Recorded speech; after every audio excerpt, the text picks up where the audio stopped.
Hello ಮಕ್ಕಳೇ, ಪರೀಕ್ಷೆ ಚಾನೆಲ್ನ ಬಯಾಲಜಿ ಕ್ಲಾಸಸ್ ಅಂದರೆ ಜೀವಶಾಸ್ತ್ರದ ಕ್ಲಾಸಿಗೆ ನಿಮ್ಮೆಲ್ಲರಿಗೂ ಸ್ವಾಗತ. ಇವತ್ತಿನ ವಿಡಿಯೋಲಿ ನಾವು ಆರ್ ಎನ್ವೈರ್ಮೆಂಟಿನ ಸಮರಿನ ನೋಡಕ್ಕೆ ಹೋಗ್ತಿದ್ದೀವಿ. ಸೊ ಯಾವುದೇ ಟಾಪಿಕ್ನ ಡೀಟೇಲ್ ಆಗಿ ಕವರ್ ಮಾಡಲ್ಲ, ಬ್ರೀಫ್ ಆಗಿ ಕವರ್ ಮಾಡ್ತೀವಿ, ಆಯ್ತಾ. ಅಂದರೆ ನಿಮ್ಮ ಜೀವಶಾಸ್ತ್ರದ ಕೊನೆಯ ಅಧ್ಯಾಯ ನಮ್ಮ ಪರಿಸರದ ಸಾರಾಂಶದ ವಿಡಿಯೋನ ಇವತ್ತು ನೋಡಕ್ಕೆ ಹೋಗ್ತಿದ್ದೀವಿ. ಸೊ ನಾವು ಎಲ್ಲ ವಿಷಯಗಳನ್ನ ತುಂಬ ಸಂಕ್ಷಿಪ್ತವಾಗಿ ಈ ವಿಡಿಯೋದಲ್ಲಿ ಕವರ್ ಮಾಡ್ತೀವಿ, ಆಯ್ತಾ ಮಕ್ಕಳೇ. ಸೊ ನೀವು ಇಂಗ್ಲಿಷ್ ಮೀಡಿಯಂ ಸ್ಟೂಡೆಂಟ್ ಆಗಿದ್ರೆ ನಮ್ಮ ಪಿಂಡ್ ಕಾಮೆಂಟಲ್ಲಿರುವಂತಹ ಪ್ಲೇಲಿಸ್ಟ್ನ ಚೆಕ್ಔಟ್ ಮಾಡಿ. ಈ ವಿಡಿಯೋ ಏನಿದೆ ಇದು both English and Kannada medium ಸ್ಟೂಡೆಂಟಿಗೆ ಅಪ್ಲಿಕೇಬಲ್ ಆಗುತ್ತೆ, ಆಯ್ತಾ. ಸೊ ವಿಡಿಯೋ ಸ್ಟಾರ್ಟ್ ಮಾಡೋಕ್ಕಿಂತ ಮುಂಚೆ ನನ್ನ ಇಂಟ್ರೊಡಕ್ಷನ್. ನನ್ನ ಹೆಸರು ಹರ್ಷಿತಾ SS. ನಾನು ಪರೀಕ್ಷೆ ಚಾನಲಲ್ಲಿ ನಿಮ್ಮ ಬಯಾಲಜಿ ಆ್ಯಂಡ್ ಕೆಮಿಸ್ಟ್ರಿ ಟೀಚರ್, ಆಯಿತಾ. ಅಂದರೆ ಪರೀಕ್ಷೆ ಚಾನಲಲ್ಲಿ ನಾನು ನಿಮ್ಮ ರಸಾಯನಶಾಸ್ತ್ರ ಹಾಗೂ ಜೀವಶಾಸ್ತ್ರದ ಅಧ್ಯಾಪಕಿ, ಆಯಿತಾ ಮಕ್ಕಳೇ. ಓಕೆ, ಸೊ ತಡ ಮಾಡಿದೆ ಈ ಚಾಪ್ಟರ್ನ ನೋಡೋಣ. ಇಲ್ಲಿ ಚಾಪ್ಟರಿನ ಮೈಂಡ್ ಮ್ಯಾಪ್ ಹಾಕಿದ್ದೀನಿ ನಾನು, ಈ ಅಧ್ಯಾಯದ ಮನೋನಕ್ಷೆನ ಹಾಕಿದ್ದೀನಿ, ಆಯಿತಾ. ಸೊ ಈ ಚಾಪ್ಟರಲ್ಲಿ ಮೇಜರ್ಲಿ ನಿಮಗೆ 2 ಬ್ರಾಡ್ ಕಾನ್ಸೆಪ್ಟ್ಸ್ ಗೊತ್ತಿರಬೇಕು. ಏನದು ಇಕೋಸಿಸ್ಟಮ್ ಅಂದ್ರೇನು ಅಂತ ಗೊತ್ತಿರಬೇಕು, ಹಾಗೂ ಇಕೋಸಿಸ್ಟಮಿನ ಟೈಪ್ಸ್ ಏನು ಆ್ಯಂಡ್ ಇದರ ಕಾಂಪೊನೆಂಟ್ಸ್ ಏನು ಅಂತ ಗೊತ್ತಿರಬೇಕು, ಆಯಿತಾ ಮಕ್ಕಳೇ. ಆ್ಯಂಡ್ ಇಕೋಸಿಸ್ಟಮಲ್ಲಿ ನಿಮ್ಗೆ ಗೊತ್ತಿರುತ್ತೆ ಹ್ಯೂಮನ್ ಬೀಯಿಂಗ್ಸ್ ಏನಿದ್ದಾರೆ ಇವರು ಎಷ್ಟೊಂದು ಇಕೋಸಿಸ್ಟಮ್ಸ್ನ ಪಾರ್ಟ್ ಆಗಿರ್ತಾರೆ ಅಲ್ವಾ. ಸೊ ಹ್ಯೂಮನ್ ಬೀಯಿಂಗ್ಸ್ ಮಾಡುವಂಥ ಆಕ್ಟಿವಿಟೀಸ್ ಏನಿದೆ ಇದು ಇಕೋಸಿಸ್ಟಮ್ ಮೇಲೆ ಯಾವ ರೀತಿಯ ಪ್ರಭಾವನ ಬೀರುತ್ತೆ ಅಂತ ಗೊತ್ತಿರಬೇಕು. ಅದರಲ್ಲಿ 2 ಮೇಜರ್ ಕಾನ್ಸೆಪ್ಟ್ಸ್ನ ನಿಮ್ಮ ಟೆಕ್ಸ್ಟ್ ಬುಕ್ಕಲ್ಲಿ ಕೊಟ್ಟಿದ್ದಾರೆ. ಏನದು ಓಝೋನ್ ಲೇಯರ್ ಹೇಗೆ ಫಾರ್ಮ್ ಆಗುತ್ತೆ, ಹೇಗೆ ಡೆಪ್ಲೀಟ್ ಆಗುತ್ತೆ ಅಂತ ಗೊತ್ತಿರಬೇಕು. ಆ್ಯಂಡ್ ಗಾರ್ಬೇಜ್ ಏನು ಕ್ರಿಯೇಟ್ ಮಾಡ್ತಾರೆ ಬಿಕಾಸ್ ಆಫ್ ಹ್ಯೂಮನ್ ಆಕ್ಟಿವಿಟೀಸ್, ಇದರ ಮ್ಯಾನೇಜ್ಮೆಂಟ್ ಹೇಗೆ ನಡೆಸಬೇಕು ಅಂತ ಐಡಿಯಾ ಇರಬೇಕು, ಆಯಿತಾ.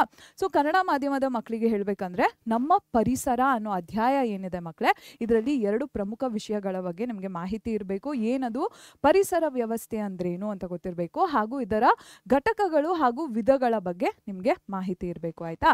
ಆಮೇಲೆ ಎಷ್ಟೊಂದು ರೀತಿಯ ಪರಿಸರ ವ್ಯವಸ್ಥೆಯ ಭಾಗಿಯಾಗಿರ್ತಾರೆ ಮಾನವರು ಅಲ್ವಾ. ಸೊ ಮಾನವರು ಅಥವಾ ಮನುಷ್ಯರು ನಡೆಸುವಂತಹ ಚಟುವಟಿಕೆಗಳಿಂದ ಪರಿಸರದ ಮೇಲೆ ಪ್ರಭಾವ ಏನು ಬೀರುತ್ತೆ ಅಂತ ಮಾಹಿತಿ ಇರಬೇಕು. ಇದರಲ್ಲಿ ನಿಮಗೆ ಓಝೋನಿನ ಪದರದ ರಚನೆ ಹಾಗೂ ಸವಕಳಿ ಬಗ್ಗೆ ಮಾಹಿತಿ ಇರಬೇಕು, ಹಾಗೂ ತ್ಯಾಜ್ಯ ಏನು ಉತ್ಪತ್ತಿ ಆಗುತ್ತೆ ಮಾನವನ ಚಟುವಟಿಕೆಯಿಂದ, ಈ ತ್ಯಾಜ್ಯದ ನಿರ್ವಹಣೆ ಹೇಗೆ ಮಾಡಬೇಕು ಅಂತ ಮಾಹಿತಿ ಇರಬೇಕು, ಆಯಿತಾ. ಸೊ ಈ ಫಸ್ಟ್ ಪಾರ್ಟ್ ಏನಿದೆ ಇಕೋಸಿಸ್ಟಮ್ ಅನ್ನೋ ಪಾರ್ಟ್ ಏನಿದೆ ಇದರಲ್ಲಿ ಇನ್ನೊಂದಷ್ಟು ಕಾನ್ಸೆಪ್ಟ್ಸ್ ಬರುತ್ತೆ. ಯಾವುದದು ಕಾನ್ಸೆಪ್ಟ್ಸ್ ಅಂತ ನೋಡೋಣ. ಪರಿಸರ ವ್ಯವಸ್ಥೆ ಅನ್ನೋ ವಿಷಯದ ಅಡಿಗೆ ಇನ್ನೊಂದಷ್ಟು ವಿಷಯಗಳು ಬರುತ್ತೆ. ಇದು ಏನು ಅಂತ ನೋಡೋಣ ಮಕ್ಕಳೇ. ಸೊ ಪರಿಸರ ವ್ಯವಸ್ಥೆಯಲ್ಲಿ ನಿಮ್ಗೆ ಏನೇನು ಗೊತ್ತಿರಬೇಕು, ಸೊ ಇದರ ಘಟಕಗಳು ಕಾಂಪೊನೆಂಟ್ಸ್ ಏನು ಅಂತ ಐಡಿಯಾ ಇರಬೇಕು. ಫುಲ್ ಮೈಂಡ್ ಮ್ಯಾಪ್ನ ಓಪನ್ ಮಾಡಿಬಿಡೋಣ ನಾವು. ಸೊ ಕಾಂಪೊನೆಂಟ್ಸ್ ಏನಿದೆ ಇಕೋಸಿಸ್ಟಮಲ್ಲಿ ಯಾವ್ಯಾವ ರೀತಿಯ ಕಾಂಪೊನೆಂಟ್ಸ್ ಇದೆ ಅಂತ ನಿಮಗೆ ಐಡಿಯಾ ಇರಬೇಕು, which is biotic and abiotic components ಅಂತ ಇರುತ್ತೆ, ಆಯಿತಾ ಮಕ್ಕಳೇ. ಹಾಗೂ ಬಯೋಟಿಕ್ ಕಾಂಪೊನೆಂಟ್ಸಲ್ಲಿ ಅಗೇನ್ 3 ಕ್ಯಾಟಗರೀಸ್ ಬರುತ್ತೆ. ಸೊ ಪ್ರೊಡ್ಯೂಸರ್ಸ್, ಕನ್ಸ್ಯೂಮರ್ಸ್ ಹಾಗೂ ಡಿಕಂಪೋಸರ್ಸ್ ಅಂತ 3 ಕ್ಯಾಟಗರೀಸ್ ಬರುತ್ತೆ ಬಯೋಟಿಕ್ ಕಾಂಪೊನೆಂಟ್ಸಲ್ಲಿ. ಬಯೋಟಿಕ್ ಕಾಂಪೊನೆಂಟ್ಸ್ ಅಂದ್ರೇನು nothing but living components of the ecosystem, ಆಯಿತಾ. ಆ್ಯಂಡ್ ಎಬಯೋಟಿಕ್ ಅಂದರೆ non living components of the ecosystem. So ಇದಕ್ಕಿಂತ ಮುಂಚೆ ನಿಮ್ಗೆ ಏನು ಗೊತ್ತಿರಬೇಕು, ಇಕೋಸಿಸ್ಟಮ್ ಅಂದ್ರೆ ಏನು ಅಂತ ಗೊತ್ತಿರಬೇಕು. ಒಂದು ಎನ್ವೈರ್ನ್ಮೆಂಟಲ್ಲಿ both living and non living components ಇರತ್ವೆ ಅಲ್ವಾ. ಸೊ ಈ ಲಿವಿಂಗ್ ಕಾಂಪೊನೆಂಟ್ಸ್ ತಮ್ಮ ನಡುವೆ ನಡೆಸುವಂತಹ interactions and living and non living components ನಡುವೆ ನಡೆಯುವಂತಹ ಇಂಟರಾಕ್ಷನ್ಸ್ನ ಸಮ್ ಟೋಟಲ್ನ ನಾವು ಇಕೋಸಿಸ್ಟಮ್ ಅಂತ ಕರಿತೀವಿ, ಆಯಿತಾ. It is the interactions between living organisms as well as living organisms and their non living surroundings, ಆಯಿತಾ ಮಕ್ಕಳೇ. ಸೊ ಇದನ್ನು ನಾವು ಈ ಇಂಟರಾಕ್ಷನ್ಸ್ನ ನಾವು ಇಕೋಸಿಸ್ಟಮ್ ಅಂತ ಕರಿತೀವಿ, ಆಯಿತಾ. ಸೊ ಇದರ ಲಿವಿಂಗ್ ಕಾಂಪೊನೆಂಟ್ನ ಬಯೋಟಿಕ್ ಕಾಂಪೊನೆಂಟ್ಸ್ ಅಂತೀವಿ. ಇದರಲ್ಲಿ ಅಗೇನ್ 3 ಕ್ಯಾಟಗರೀಸ್ ಬರುತ್ತೆ. ಆ್ಯಂಡ್ ನಾನ್ ಲಿವಿಂಗ್ ಕಾಂಪೊನೆಂಟ್ಸ್ನ ಎಬಯೋಟಿಕ್ ಕಾಂಪೊನೆಂಟ್ಸ್ ಅಂತೀವಿ. ಆ್ಯಂಡ್ ಇಕೋಸಿಸ್ಟಮಲ್ಲಿ ಟೈಪ್ಸ್ ಇರುತ್ತೆ, ಆಯಿತಾ. ಯಾವ ಇಕೋಸಿಸ್ಟಮ್ ಹ್ಯೂಮನ್ ಆಕ್ಟಿವಿಟಿ ಇಲ್ಲದೆ ಕಂಟಿನ್ಯೂ ಆಗುತ್ತೋ, ನ್ಯಾಚುರಲ್ ಆಗಿ ಕಂಟಿನ್ಯೂ ಆಗುತ್ತೋ ಆ ಇಕೋಸಿಸ್ಟಮ್ನ ನ್ಯಾಚುರಲ್ ಇಕೋಸಿಸ್ಟಮ್ ಅಂತ ಕರಿತೀವಿ.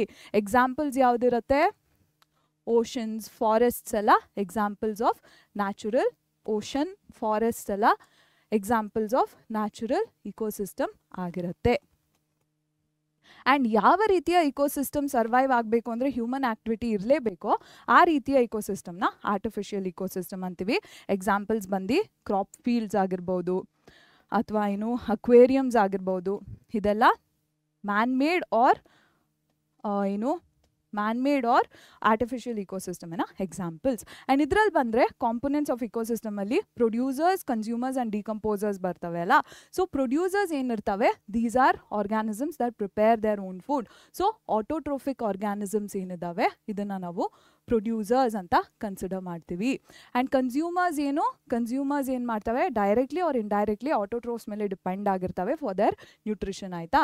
ಸೊ ಇವೆಲ್ಲ ಹೆಟೆರೋಟ್ರೋಫಿಕ್ ಆರ್ಗ್ಯಾನಿಸಮ್ಸ್ ಆಗಿರ್ತವೆ. ಓಕೆನಾ. ಆ್ಯಂಡ್ ಲಾಸ್ಟಲ್ಲಿ ಡಿಕಂಪೋಸರ್ಸ್ ಏನಿದ್ದಾವೆ ಇವು ಕಾಂಪ್ಲೆಕ್ಸ್ ಆರ್ಗ್ಯಾನಿಕ್ ಸಬ್ಸ್ಟೆನ್ಸಸ್ನ ಸಿಂಪಲ್ ಆರ್ಗ್ಯಾನಿಕ್ ಮಾಲಿಕ್ಯೂಲ್ಸ್ ಆಗಿ ಕನ್ವರ್ಟ್ ಮಾಡುತ್ತವೆ. ಸೊ ಡಿಕಂಪೋಸರ್ಸ್ ಯಾವುದಾಗಿರ್ತವೆ ಮಕ್ಕಳೇ, ಮೈಕ್ರೋಬ್ಸ್ ಏನಿದ್ದಾವೆ ಇವು ಡಿಕಂಪೋಸರ್ಸ್ ಆಗಿರತ್ವೆ. So why are microbes considered as decomposers ಅಂತ ನಿಮಗೆ ಕ್ವೆಶನ್ ಕೇಳ್ಬೋದು. ಆಗ ನೀವೇನು ಬರೀತೀರಾ, ಮೈಕ್ರೋಬ್ಸ್ ಏನು ಮಾಡುತ್ತವೆ ಅಂದರೆ complex organic substances in dead and decaying matter ಅದನ್ನು ಸಿಂಪಲ್ ಇನ್ಆರ್ಗ್ಯಾನಿಕ್ ಮಾಲಿಕ್ಯೂಲ್ಸ್ ಆಗಿ ಕನ್ವರ್ಟ್ ಮಾಡುತ್ತವೆ. ಇದರಿಂದ ಸಿಂಪಲ್ ಇನ್ಆರ್ಗ್ಯಾನಿಕ್ ಮಾಲಿಕ್ಯೂಲ್ಸ್ನ ಪ್ಲಾಂಟ್ಸ್ ಏನಿದಾವೆ ಅಪ್ಟೇಕ್ ಮಾಡಿ ಫೋಟೋಸಿಂಥೆಸಿಸ್ ಮೂಲಕ ಫುಡ್ ಆರ್ ನ್ಯೂಟ್ರಿಯೆಂಟ್ಸ್ ಆಗಿ ಕನ್ವರ್ಟ್ ಮಾಡುತ್ತವೆ. This is why microbes are considered as decomposers ಅಂತ ಬರಿಬೇಕು ಆಯಿತಾ. ಸೊ ಈ ಮಾಹಿತಿನ ಕನ್ನಡ ಮಾಧ್ಯಮದ ಮಕ್ಕಳಿಗೆ ಹೇಳಬೇಕಂದ್ರೆ, ಪರಿಸರ ವ್ಯವಸ್ಥೆ ಅಂದ್ರೇನು ಮಕ್ಕಳೇ, ಪರಿಸರ ಅಂದ್ರೇನು ನಮ್ಮ ಸುತ್ತಮುತ್ತಲಿನ ವಾತಾವರಣ, ತಕ್ಷಣದ ವಾತಾವರಣನ ನಾವು ಪರಿಸರ ಅಂತ ಪರಿಗಣಿಸ್ತೀವಿ ಆಯಿತಾ.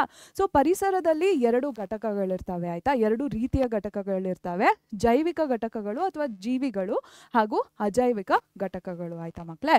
ಪರಿಸರ ವ್ಯವಸ್ಥೆ ಅಂದ್ರೇನು, ಈ ಜೈವಿಕ ಅಂದರೆ ಜೀವಿಗಳು ತಮ್ಮ ನಡುವೆ ತಾವೇ ಒಡನಾಟಗಳನ್ನ ಮಾಡ್ತವೆ ಅಲ್ವಾ, ಹಾಗೂ ಜೀವಿಗಳು ತಮ್ಮ ಪರಿಸರದಲ್ಲಿರುವಂತಹ ಅಜೈವಿಕ ಘಟಕಗಳ ಒಟ್ಟಿಗೆ ಕೂಡ ಒಡನಾಟಗಳನ್ನ ನಡೆಸ್ತವೆ ಆಯ್ತಾ. ಸೊ ಈ ರೀತಿಯ ಒಡನಾಟಗಳನ್ನ ನಾವು ಪರಿಸರ ವ್ಯವಸ್ಥೆ ಅಂತ ಕರಿತೀವಿ ಆಯ್ತಾ ಮಕ್ಕಳೇ. ಸೊ ಸರಿಯಾದ ವಿವರಣೆಗಾಗಿ ನೀವು ನಮ್ಮ ನೋಟ್ಸ್ನ ಸಹ ನೋಡ್ಬೋದು ಆಯ್ತಾ. ಅಂದರೆ ಕರೆಕ್ಟಾಗಿ ಯಾವ ರೀತಿ ಬರಿಬೇಕು ಈ ವಿವರಣೆನ ಅಂತ ಅರ್ಥ ಮಾಡ್ಕೊಳ್ಳೋಕ್ಕೆ ನಮ್ಮ ಡಿಸ್ಕ್ರಿಪ್ಷನ್ ಬಾಕ್ಸಲ್ಲಿರುವಂಥ ನೋಟ್ಸ್ನ ಕೂಡ ನೋಡ್ಬೋದು ಆಯ್ತಾ ಮಕ್ಕಳೇ. ಸೊ ಈ ಜೈವಿಕ ಅಂದರೆ ಜೀವಿಗಳೇನಿದ್ದಾವೆ ಇವನ್ನ ನಾವು 3 ವರ್ಗಗಳಾಗಿ ಬೇರ್ಪಡಿಸ್ಬೋದು ಆಯ್ತಾ. ಸೊ ಮೊದಲನೇ ವರ್ಗದ ಜೀವಿಗಳನ್ನ ನಾವು ಉತ್ಪಾದಕರು ಅಂತ ಪರಿಗಣಿಸ್ತೀವಿ. ಉತ್ಪಾದಕರು ತಮ್ಮ ಆಹಾರನ ತಾವೇ ತಯಾರು ಮಾಡ್ಕೊಳ್ಳತ್ವೆ. ಹೇಗೆ? ದ್ಯುತಿ ಸಂಶ್ಲೇಷಣೆಯ ಮೂಲಕ ತಮ್ಮ ಆಹಾರನ ತಾವೇ ತಯಾರು ಮಾಡ್ಕೊಳ್ತವೆ. ಈ ರೀತಿಯ ಜೀವಿಗಳನ್ನ ನಾವು ಸ್ವಪೋಷಕ ಜೀವಿಗಳು ಅಂತ ಕರಿತೀವಿ. ಎರಡನೇ ವರ್ಗದಲ್ಲಿ ಬರೋದು ಭಕ್ಷಕರು ಅಂತ ಜೀವಿಗಳು ಆಯ್ತಾ ಮಕ್ಕಳೇ. ಸೊ ಭಕ್ಷಕರು ಏನು ಮಾಡ್ತಾರೆ, ನೇರವಾಗಿ ಅಥವಾ ಪರೋಕ್ಷವಾಗಿ ಉತ್ಪಾದಕರ ಮೇಲೆ ಅವಲಂಬಿತವಾಗಿರ್ತವೆ ತಮ್ಮ ಪೋಷಣೆನ ನೋಡ್ಕೊಳ್ಳೋಕೆ ಆಯ್ತಾ. ಕೊನೆಯ ವರ್ಗದಲ್ಲಿ ವಿಘಟಕಗಳು ಅಂತ ಬರುತ್ತವೆ. ವಿಘಟಕಗಳು ಏನಿಲ್ಲ, ಇವೆಲ್ಲ ಸೂಕ್ಷ್ಮ ಜೀವಿಗಳು ಆಯ್ತಾ ಮಕ್ಕಳೇ. ಸೊ ಸಂಕೀರ್ಣ ಸಾವಯವ ಪದಾರ್ಥನ ಈ ವಿಘಟಕಗಳು ಸರಳವಾದ ನಿರವಯುವ ಅಣುಗಳಾಗಿ ಪರಿವರ್ತನೆ ಮಾಡುತ್ತೆ ಆಯ್ತಾ. ಸೊ ಈ ಸರಳವಾದ ನಿರವಯುವ ಅಣುಗಳೇನಿದಾವೆ ಇದನ್ನ ಬಳಸ್ಕೊಂಡು ಸಸ್ಯಗಳು ಆಹಾರನ ತಯಾರು ಮಾಡತ್ವೆ ದ್ಯುತಿ ಸಂಶ್ಲೇಷಣೆಯ ಮೂಲಕ ಆಯ್ತಾ. ನಿಮಗೆ ಪ್ರಶ್ನೆ ಕೇಳ್ಬೋದು ಪರೀಕ್ಷೆಯಲ್ಲಿ, ಸೂಕ್ಷ್ಮಾಣುಗಳನ್ನ ಏನಕ್ಕೆ ನಾವು ವಿಘಟಕಗಳು ಅಂತ ಪರಿಗಣಿಸ್ತೀವಿ ಅಂತ ಕೇಳ್ತಾರೆ. ಅದಕ್ಕೆ ನೀವು ಈ ರೀತಿ ಉತ್ತರನ ಬರಿಬೇಕು ಆಯ್ತಾ. ಓಕೆ, ಮತ್ತೆ ಪರಿಸರ ವ್ಯವಸ್ಥೆಯಲ್ಲಿ ವಿಧಗಳು ಸಹ ಇರತ್ವೆ ಮಕ್ಕಳೇ. ಯಾವ ಪರಿಸರ ವ್ಯವಸ್ಥೆಗೆ ಮಾನವನ ಚಟುವಟಿಕೆ ಅಗತ್ಯವಿಲ್ಲವೋ ಆ ರೀತಿಯ ವ್ಯವಸ್ಥೆಗಳನ್ನ ನಾವು ನೈಸರ್ಗಿಕ ವ್ಯವಸ್ಥೆ ಅಂತೀವಿ. ಸೊ ಸಮುದ್ರ ಆಗಿರಲಿ, ಅರಣ್ಯ ಆಗಿರಲಿ, ಇವೆಲ್ಲ ನೈಸರ್ಗಿಕ ವ್ಯವಸ್ಥೆಯ ಉದಾಹರಣೆ. ಮತ್ತೆ ಕೃತಕ ವ್ಯವಸ್ಥೆಯಲ್ಲಿ ಮಾನವನ ಚಟುವಟಿಕೆ ನಡಿಲೇಬೇಕಾಗತ್ತೆ ಆಯ್ತಾ. ಸೊ ಮತ್ಸ್ಯಾಗಾರ ಏನಿರತ್ತೆ ಅಥವಾ ಪೈರುಗದ್ದೆಗಳೇನಿರ್ತವೆ ಇವೆಲ್ಲ ಕೃತಕ ಪರಿಸರ ವ್ಯವಸ್ಥೆಯ ಉದಾಹರಣೆಗಳು ಆಯ್ತಾ ಮಕ್ಕಳೇ. ಸೊ ಈ ಇಕೋಸಿಸ್ಟಮ್ ಅಲ್ಲಿ ನಿಮಗೆ ಇನ್ನೊಂದಷ್ಟು ಮಾಹಿತಿ ಗೊತ್ತಿರಬೇಕು. ಏನದು? ಫುಡ್ ಚೈನ್ ಬಗ್ಗೆ ಇನ್ಫಾರ್ಮೇಶನ್ ಇರಬೇಕು, ಫುಡ್ ವೆಬ್ ಬಗ್ಗೆ ಗೊತ್ತಿರಬೇಕು, ಹಾಗೂ ಲಾಸ್ಟ್ ಅಲ್ಲಿ ಬಯೋ ಮ್ಯಾಗ್ನಿಫಿಕೇಶನ್ ಬಗ್ಗೆ ಗೊತ್ತಿರಬೇಕು. ಆಯ್ತಾ ಮಕ್ಕಳೇ. So along with all of this information ಇಷ್ಟು 3 ಇನ್ಫಾರ್ಮೇಶನ್ ಬಗ್ಗೆ ಗೊತ್ತಿರಬೇಕು. ಪರಿಸರ ವ್ಯವಸ್ಥೆಯಲ್ಲಿ ನಿಮಗೆ ಆಹಾರ ಸರಪಳಿ, ಆಹಾರ ಜಾಲ ಹಾಗೂ ಜೈವಿಕ ಸಂವರ್ಧನೆ ವಿಷಯಗಳ ಬಗ್ಗೆ ಮಾಹಿತಿ ಇರಬೇಕು ಆಯ್ತಾ. ಸೊ ಫುಡ್ ಚೈನ್ ಅಂದ್ರೇನು ಮಕ್ಕಳೇ? ಒಂದು ಇಕೋಸಿಸ್ಟಮ್ ಅಲ್ಲಿ ಎನರ್ಜಿ ಆ್ಯಂಡ್ ನ್ಯೂಟ್ರಿಷನ್ ಹೇಗೆ ಟ್ರಾನ್ಸ್ಫರ್ ಆಗುತ್ತೆ ಇದನ್ನ ತೋರಿಸುವಂತಹ ರಿಪ್ರೆಸೆಂಟೇಷನ್ನ ನಾವು ಫುಡ್ ಚೈನ್ ಅಂತ ಕರಿತೀವಿ. ಒಂದು ಎಕ್ಸಾಂಪಲ್ನ ನೆಕ್ಸ್ಟ್ ಸ್ಲೈಡಲ್ಲಿ ಹಾಕಿದ್ದೀನಿ ನಾನು. ಸೊ ಫುಡ್ ಚೈನಿನ ಡೆಫಿನೇಷನ್ ಏನು? It's a representation of how energy and nutrient is transfer to organism at various biotic levels in an environment.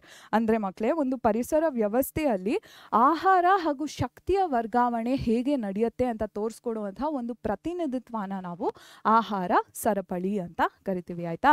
So ಆಹಾರ ಸರಪಳಿ ಪರಿಸರದಲ್ಲಿ ವಿವಿಧ ಜೈವಿಕ ಹಂತಗಳಲ್ಲಿ ಜೀವಿಗಳ ಮೂಲಕ ಶಕ್ತಿಯು ಹಾಗೂ ಪೋಷಕಾಂಶಗಳು ಹೇಗೆ ವರ್ಗಾವಣೆಯಾಗುತ್ತೆ ಎಂಬುದರ ನಿರೂಪಣೆಯಾಗಿದೆ ಅಂತ ಅರ್ಥ ಮಾಡ್ಕೋಬೇಕು. ಸೊ ಇದರ ಉದಾಹರಣೆನ ನಾನಿಲ್ಲಿ ಹಾಕಿದ್ದೀನಿ. ಎಸ್, ಫುಡ್ ಚೈನಲ್ಲಿ ಲೆವೆಲ್ಸ್ ಇರುತ್ತೆ ಮಕ್ಕಳೇ. ಈ ಲೆವೆಲ್ಸ್ನ ನಾವು ಟ್ರೋಫಿಕ್ ಲೆವೆಲ್ಸ್ ಅಂತ ಕರಿತೀವಿ. ಆಹಾರ ಸರಪಳಿಯಲ್ಲಿ ಹಂತಗಳು ಅಥವಾ ಮಟ್ಟಗಳು ಇರ್ತವೆ. ಇದನ್ನು ನಾವು ಪೋಷಣಾ ಸ್ತರಗಳು ಅಂತ ಕರಿತೀವಿ. ಆಯಿತಾ? ಓಕೆ, ಸೊ ಇದು ಬಂದು ಫುಡ್ ಚೈನ್ನ ಒಂದು ಎಕ್ಸಾಂಪಲ್. ಆಯಿತಾ? ಸೊ ಇಲ್ಲಿ ಪ್ಲಾಂಟ್ಸ್ ಇದ್ದಾವೆ. ಪ್ಲಾಂಟ್ಸ್ನ ಇನ್ಸೆಕ್ಟ್ಸ್ ಕನ್ಸ್ಯೂಮ್ ಮಾಡ್ತವೆ, ಇನ್ಸೆಕ್ಟ್ಸ್ನ ಫ್ರಾಗ್ ಕನ್ಸ್ಯೂಮ್ ಮಾಡುತ್ತೆ, ಆ್ಯಂಡ್ ಫ್ರಾಗ್ನ ಸ್ನೇಕ್ ಕನ್ಸ್ಯೂಮ್ ಮಾಡುತ್ತೆ. ಆಯಿತಾ ಮಕ್ಕಳೇ? ಸೊ ಇಲ್ಲಿ ಟ್ರೋಫಿಕ್ ಲೆವೆಲ್ಸ್ ಇರತ್ವೆ. ಫಸ್ಟ್ ಟ್ರೋಫಿಕ್ ಲೆವೆಲಲ್ಲಿ ಪ್ರೊಡ್ಯೂಸರ್ಸ್ ಆರ್ ಆಟೋಟ್ರೋಫ್ಸ್ ಇರ್ತವೆ. ಸೆಕೆಂಡ್ ಟ್ರೋಫಿಕ್ ಲೆವೆಲ್ಸಲ್ಲಿ ಪ್ರೈಮರಿ ಕನ್ಸ್ಯೂಮರ್ಸ್ ಆರ್ ಹರ್ಬಿವರ್ಸ್ ಇರತ್ವೆ. ಥರ್ಡ್ ಟ್ರೋಫಿಕ್ ಲೆವೆಲಲ್ಲಿ secondary consumers or small carnivores ಇರತ್ವೆ. ಫೋರ್ತ್ ಟ್ರೋಫಿಕ್ ಲೆವೆಲಲ್ಲಿ tertiary consumers or large carnivores ಇರತ್ವೆ. ಆಯಿತಾ ಮಕ್ಕಳೇ? ಸೊ ಇದು ಒಂದು ಆಹಾರ ಸರಪಳಿಯ ಉದಾಹರಣೆ. ಆಯಿತಾ ಮಕ್ಕಳೇ? ಸೊ ನೀವು ಈ ರೀತಿ ಚಿತ್ರಗಳನ್ನ ಬಳಸ್ಕೊಂಡೇ ಆಹಾರ ಸರಪಳಿನ ಪ್ರತಿನಿಧಿಸಬೇಕು ಅಂತ ಯಾವುದೇ ನಿಯಮ ಇಲ್ಲ. ನೀವು ಪದಗಳನ್ನ ಬಳಸ್ಕೊಂಡು ಸಹ ಆಹಾರ ಸರಪಳಿನ ತೋರಿಸ್ಬಹುದು. ಸೊ ಈ ರೀತಿ ಕೂಡ ನೀವು ಆಹಾರ ಸರಪಳಿನ ತೋರಿಸಬಹುದು. ಇನ್ಸೆಕ್ಟ್ ಅಂತ ಬರೆಯೋ ಬದಲು ನೀವು ಗ್ರಾಸ್ ಹಾಪರ್ ಆರ್ ಹನಿಬಿ ಅಂತ ಬರಿಬಹುದು. ಆಯಿತಾ?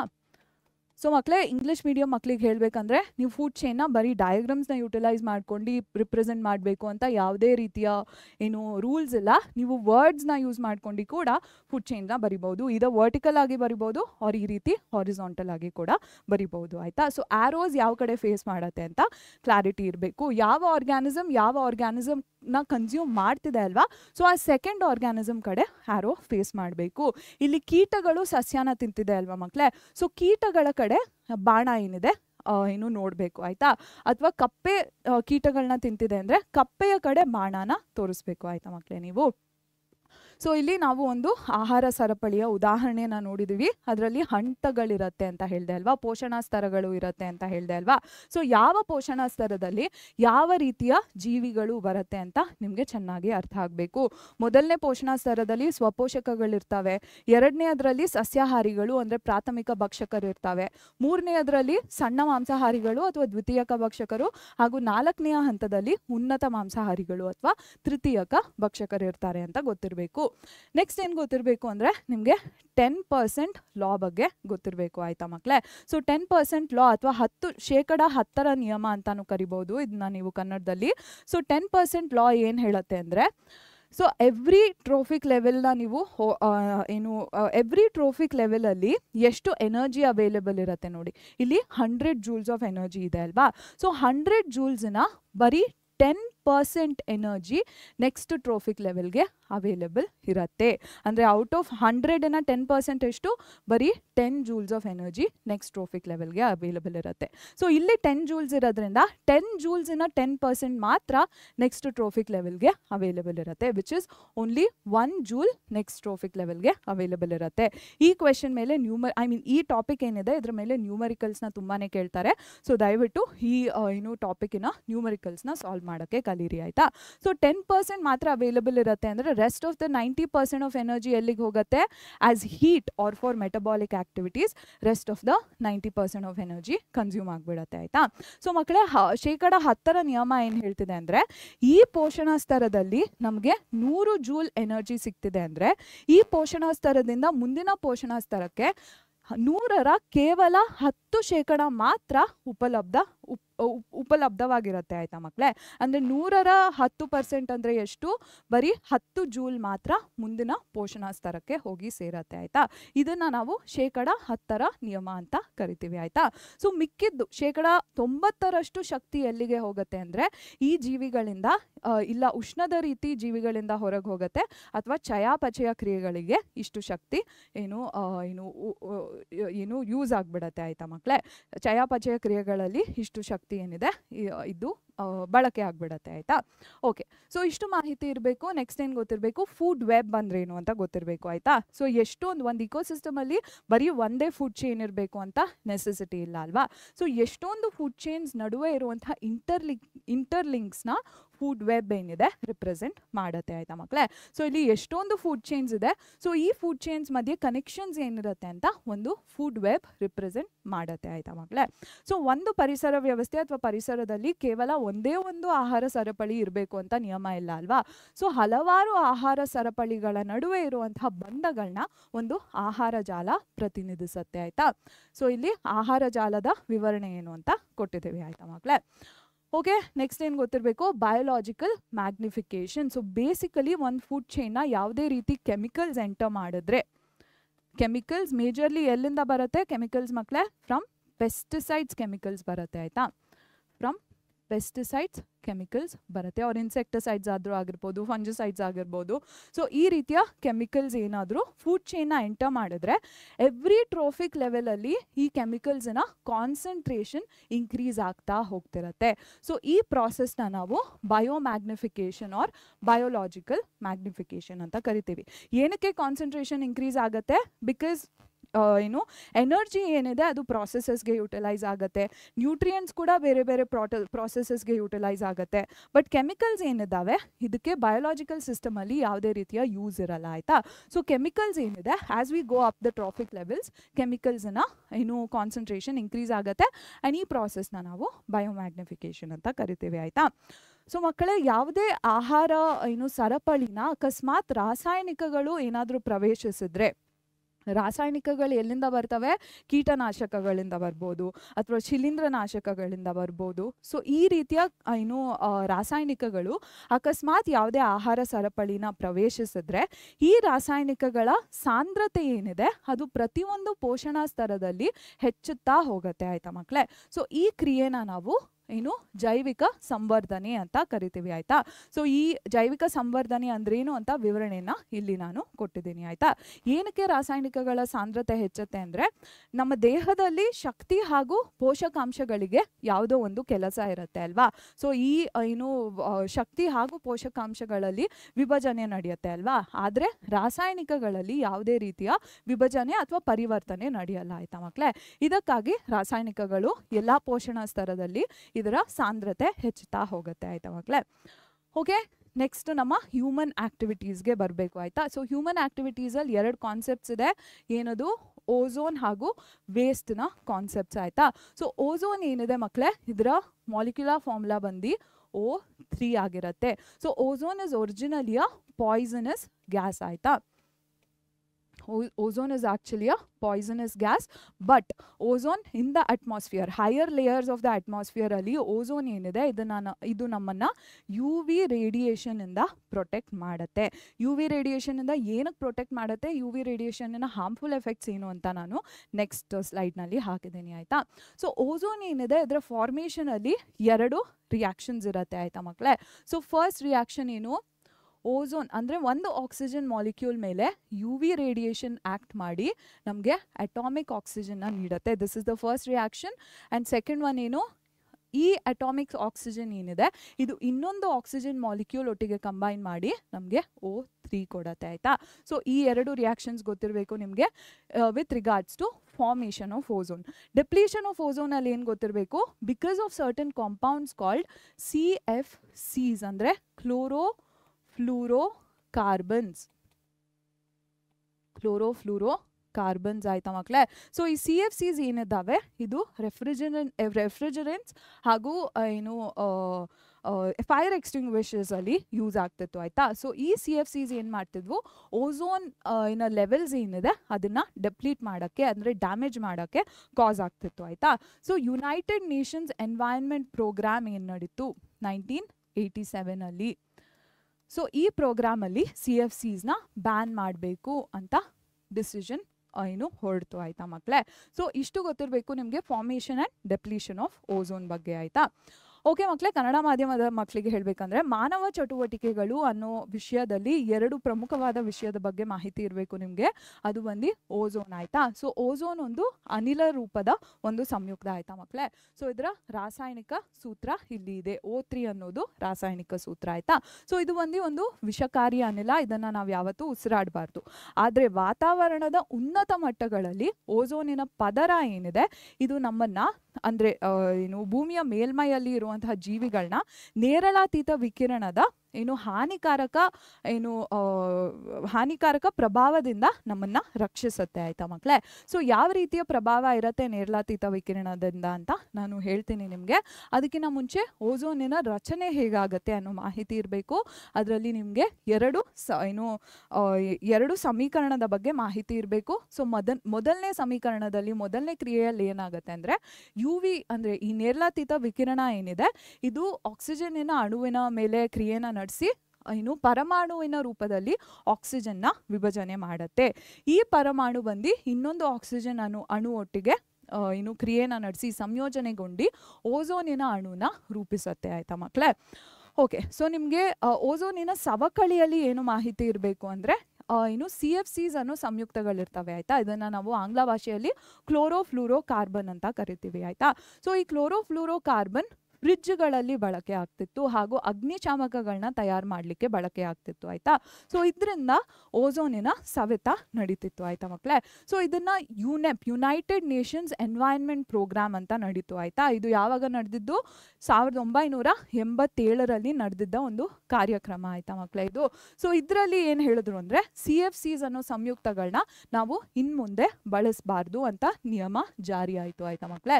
ಸೊ ಈ ವರ್ಷ ಏನಿದೆ ಹಾಗೂ ಈ ಕಾರ್ಯಕ್ರಮದ ಹೆಸರು ಏನಿದೆ ಇದರ ಬಗ್ಗೆ ಮಾಹಿತಿ ಇರಬೇಕು ನಿಮಗೆ. ಕೊನೆಯದಾಗಿ ನಮಗೆ ತ್ಯಾಜ್ಯಗಳು, ಮಾನವರು ಸೃಷ್ಟಿ ಮಾಡುವಂಥ ತ್ಯಾಜ್ಯಗಳ ಬಗ್ಗೆ ಏನು ಮಾಹಿತಿ ಇರಬೇಕು, ಇದರಲ್ಲಿ ವಿಧಗಳು ಏನಿದೆ ಅಂತ ಮಾಹಿತಿ ಇರಬೇಕು ಹಾಗೂ ಇದರ ನಿರ್ವಹಣೆ ಹೇಗೆ ಮಾಡೋದು ಅಂತ ಮಾಹಿತಿ ಇರಬೇಕು. ಹ್ಯೂಮನ್ ವೇಸ್ಟ್ ಏನು ಕ್ರಿಯೇಟ್ ಆಗುತ್ತೆ ಮಕ್ಕಳೇ, ಇದರಲ್ಲಿ ಟೈಪ್ಸ್ ಆ್ಯಂಡ್ ಮ್ಯಾನೇಜ್ಮೆಂಟ್ ಬಗ್ಗೆ ಇನ್ಫಾರ್ಮೇಷನ್ ಇರಬೇಕು. ಸೊ ನಾ ಹೇಳಿದೆ ನಿಮಗೆ UV ರೇಡಿಯೇಷನ್ನ ಹಾರ್ಮ್ಫುಲ್ ಎಫೆಕ್ಟ್ಸ್ನ ತೋರಿಸ್ತೀನಿ ಅಂತ ಹೇಳಿದೆ ಅಲ್ವಾ. ಸೊ ಹ್ಯೂಮನ್ ಬೀಯಿಂಗ್ಸಲ್ಲಿ ಈ ರೀತಿಯ ಹಾರ್ಮ್ಫುಲ್ ಎಫೆಕ್ಟ್ಸ್ನ ತೋರಿಸುತ್ತೆ ಆ್ಯಂಡ್ ಪ್ಲಾಂಟ್ಸಲ್ಲಿ ಈ ರೀತಿಯ ಹಾರ್ಮ್ಫುಲ್ ಎಫೆಕ್ಟ್ಸ್ನ ತೋರಿಸುತ್ತೆ. ಇದರಿಂದ ನಮ್ಮನ್ನು ಪ್ರೊಟೆಕ್ಟ್ ಮಾಡೋದು ಓಝೋನ್ ಆಯ್ತಾ. ಸೊ ನೇರಳಾತೀತ ವಿಕಿರಣದ ಪ್ರಭಾವಗಳೇನು, ಹಾನಿಕಾರಕ ಪ್ರಭಾವಗಳೇನು ಮಾನವರಲ್ಲಿ ಹಾಗೂ ಸಸ್ಯಗಳಲ್ಲಿ ಅಂತ ನಾನಿಲ್ಲಿ ಪಟ್ಟಿ ಮಾಡಿದ್ದೀನಿ. ಸೊ ಈ ರೀತಿಯ ಪ್ರಭಾವಗಳಿಂದ ಓಝೋನ್ ಏನಿದೆ ಇದು ನಮ್ಮನ್ನ ರಕ್ಷಣೆ ಮಾಡುತ್ತೆ ಆಯ್ತಾ ಮಕ್ಕಳೇ. ಸೊ ಇಷ್ಟು ಮಾಹಿತಿ ಇರಬೇಕು. ಹಾಗೂ ಓಝೋನಿನ ರಚನೆ ಆಗಕ್ಕೆ 2 ಸಮೀಕರಣ ಬೇಕು ಅಂತ ಹೇಳಿದೆ ಅಲ್ವಾ, ಅದನ್ನ ಇಲ್ಲಿ ತೋರಿಸಿದ್ದೀನಿ.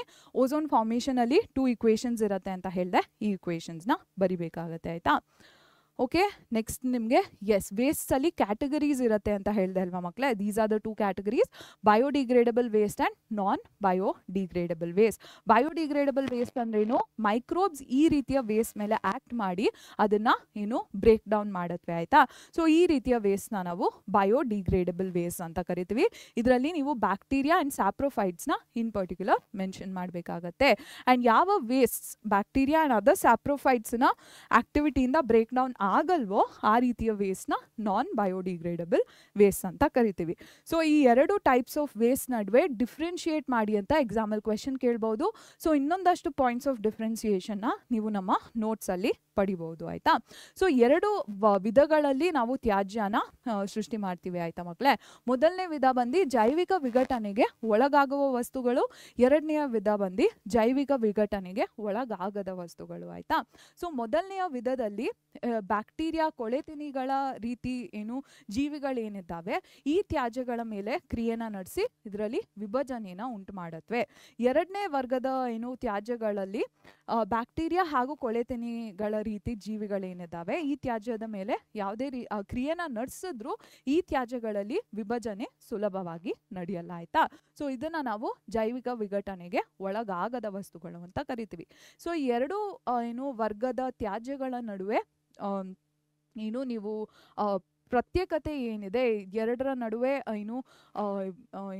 ಯಾವುದೇ ರೀತಿಯ ಇವೆರಡರ ನಡುವೆ ವ್ಯತ್ಯಾಸಗಳನ್ನ ಬರೀರಿ ಅಂತ ನಿಮಗೆ ಕೇಳ್ತಾರೆ. ಸೊ ಈ ವ್ಯತ್ಯಾಸಗಳೇನು ಅಂತ ತಿಳ್ಕೊಳ್ಳೋಕ್ಕೆ ನೀವು ನಮ್ಮ ಡಿಸ್ಕ್ರಿಪ್ಷನ್ ಬಾಕ್ಸಲ್ಲಿರುವಂಥ ನೋಟ್ಸ್ನ ನೋಡ್ಬೋದು ಆಯಿತಾ ಮಕ್ಕಳೇ. ಓಕೆ, ಕೊನೆಯದಾಗಿ ವೇಸ್ಟ್ ಡಿಸ್ಪೋಸಲ್ ಬಗ್ಗೆ ಏನು ಗೊತ್ತಿರಬೇಕು ನಿಮಗೆ. ಬೇಸಿಕಲಿ ನಾವು ವೇಸ್ಟ್ ಡಿಸ್ಪೋಸಲ್ ಮಾಡೋಕ್ಕಿಂತ ಮುಂಚೆ 3 ಕ್ಯಾಟಗರೀಸ್ ಆಫ್ ವೇಸ್ಟ್ಸ್ ಆಗಿ ನಾವು ಡಿಫ್ರೆನ್ಶಿಯೇಟ್ ಮಾಡಬೇಕು ಆಯಿತಾ. ಫಸ್ಟ್ ಕ್ಯಾಟಗರಿ ಆಫ್ ವೇಸ್ಟ್ನ ನಾವು wet waste or organic waste ಅಂತ ಕರಿತೀವಿ. ಇದರಲ್ಲಿ kitchen waste and agricultural waste include ಆಗುತ್ತೆ. ಈ 2 categories, the rest of the 2 ಕ್ಯಾಟಗರೀಸ್ನ ಡ್ರೈ ವೇಸ್ಟ್ ಆಗಿ ಕನ್ಸಿಡರ್ ಮಾಡ್ಬೋದು. First type is recyclable waste. ಇದರಲ್ಲಿ ಗ್ಲಾಸ್ ಬಾಟಲ್ಸ್, ಮೆಟಲ್ ಕ್ಯಾನ್ಸ್ ಎಲ್ಲ ಬರುತ್ತೆ. And last is reject or sanitary waste. ಯಾವ ರೀತಿಯ ವೇಸ್ಟ್ ನಮ್ಮ ಬಾಡಿ ಫ್ಲೂಯಿಡ್ಸ್ ಒಟ್ಟಿಗೆ ಕಾಂಟ್ಯಾಕ್ಟಿಗೆ ಬರುತ್ತೋ ಇದನ್ನು ನಾವು ರಿಜೆಕ್ಟ್ ಆರ್ ಸ್ಯಾನಿಟರಿ ವೇಸ್ಟ್ ಅಂತ ಕರಿತೀವಿ ಆಯಿತಾ. It includes bandaids or needles, ಸಿರಿಂಜಸ್ನೆಲ್ಲ ಲಾಸ್ಟ್ ಕ್ಯಾಟಗರಿ ಆಗಿ ಕನ್ಸಿಡರ್ ಮಾಡ್ತೀವಿ ಆಯಿತಾ. ಸೊ ನಾವು ವೇಸ್ಟ್ ಡಿಸ್ಪೋಸಲ್ ಮಾಡೋಕ್ಕಿಂತ ಮುಂಚೆ ನಮ್ಮ ವೇಸ್ಟ್ನ ಈ 3 ಕ್ಯಾಟಗರೀಸ್ ಆಗಿ ಡಿವೈಡ್ ಮಾಡಬೇಕು. ನಿಮಗೆ ಕ್ವೆಶನ್ ಕೇಳ್ಬೋದು ಎಕ್ಸಾಮಲ್ಲಿ, so please make a note of this ಆಯಿತಾ. ಸೊ ನಾವು ತ್ಯಾಜ್ಯದ ವಿಲೇವಾರಿ ಮಾಡೋಕ್ಕಿಂತ ಮುಂಚೆ ತ್ಯಾಜ್ಯನ 3 ವರ್ಗಗಳಾಗಿ ಬೇರ್ಪಡಿಸಬೇಕು ಆಯಿತಾ ಮಕ್ಕಳೇ. ಮೊದಲನೇ ವರ್ಗನ ನಾವು ಹಸಿ ಕಸ ಅಂತ ಪರಿಗಣಿಸ್ತೀವಿ. ನಮ್ಮ ಅಡುಗೆ ಮನೆ ಹಾಗೂ ಪೈರು ಗದ್ದೆಗಳಲ್ಲಿ ಸೃಷ್ಟಿಯಾಗುವಂಥ ಕಸಗಳು ಈ ವರ್ಗದ ಕಸವಾಗಿ ಪರಿಗಣಿಸ್ಬೋದು ಆಯಿತಾ. ಈ ಉಳಿದ 2 ವರ್ಗದ ಕಸ ಏನಿದ್ದಾವೆ ಇದನ್ನು ನಾವು ಒಣ ಕಸ ಅಂತ ಪರಿಗಣಿಸ್ಬೋದು. 2ನೇ ವರ್ಗದ ಕಸ ಬಂದು ಮರುಬಳಕೆ ಮಾಡೋಕ್ಕೆ ಆಗುವಂತಹ ಕಸ ಆಯಿತಾ. ಅಂದರೆ ಇಲ್ಲಿ ಕಾಗದದ ಕಪ್ ಇರ್ಬೋದು, ಅಥವಾ ಗಾಜಿನ ಬಾಟಲ್ಗಳಿರ್ಬೋದು, ಅಥವಾ ಲೋಹದ ಕ್ಯಾನ್ಗಳಿರ್ಬೋದು, ಇದನ್ನೆಲ್ಲ ನಾವು ಮರುಬಳಕೆ ಮಾಡ್ಬೋದು ಆಯಿತಾ. ಹಾಗೂ ಕೊನೆಯ ವರ್ಗದ ಕಸ ಬಂದು ತಿರಸ್ಕರಿಸಿದ ಕಸ ಅಂತ ಪರಿಗಣಿಸ್ತೀವಿ. ಸೊ ಇದರಲ್ಲಿ ನಮ್ಮ ದೇಹದಲ್ಲಿ ಇರುವಂತಹ ರೋಗಾಣುಗಳ ಒಟ್ಟಿಗೆ ಸಂಪರ್ಕಕ್ಕೆ ಬಂದಿರುವಂಥ ಕಸಗಳು ಈ ವರ್ಗಕ್ಕೆ ಹೋಗಿ ಸೇರ್ತವೆ ಆಯಿತಾ. ಇದು ಬ್ಲೇಡ್ ಆಗಿರ್ಬೋದು, ಚುಚ್ಚುಮದ್ದುಗಳಾಗಿರ್ಬೋದು, ಬ್ಯಾಂಡೇಡ್ ಆಗಿರ್ಬೋದು, ಮಕ್ಕಳ ಡೈಪರ್ ಆಗಿರ್ಬೋದು, ಇದೆಲ್ಲ ಈ ರೀತಿಯ ಕಸದ ವರ್ಗಕ್ಕೆ ಬಂದು ಸೇರ್ತವೆ ಆಯಿತಾ. ಸೊ ಕಸದ ವಿಲೇವಾರಿ ಮಾಡೋಕ್ಕಿಂತ ಮುಂಚೆ ನಾವು ಕಸನ ಈ 3 ವರ್ಗಗಳಾಗಿ ಬೇರ್ಪಡಿಸ್ಬೇಕು ಆಯಿತಾ ಮಕ್ಕಳೇ. ಸೊ ಇಷ್ಟು ಗೊತ್ತಿರಬೇಕು ನಿಮಗೆ. ಈ ಚಾಪ್ಟರಲ್ಲಿ ಇಷ್ಟು ಕಾನ್ಸೆಪ್ಟ್ಸ್ ಗೊತ್ತಿದೆ ಅಂದರೆ ನೀವು ಈ ಚಾಪ್ಟರಿಂದ ಬರುವಂತಹ ಯಾವುದೇ ಕ್ವೆಶನ್ನ ಈಸಿಯಾಗಿ ಸಾಲ್ವ್ ಮಾಡ್ಬೋದು ಆಯಿತಾ. ಈ ಅಧ್ಯಾಯದಲ್ಲಿ ನಿಮಗೆ ಇಷ್ಟು ವಿಷಯಗಳ ಮಾಹಿತಿ ಇದ್ದರೆ ನೀವು ಯಾವುದೇ ರೀತಿಯ ಪ್ರಶ್ನೆನ ಆರಾಮಾಗಿ ಎದುರಿಸ್ಬೋದು ಆಯಿತಾ ಮಕ್ಕಳೇ.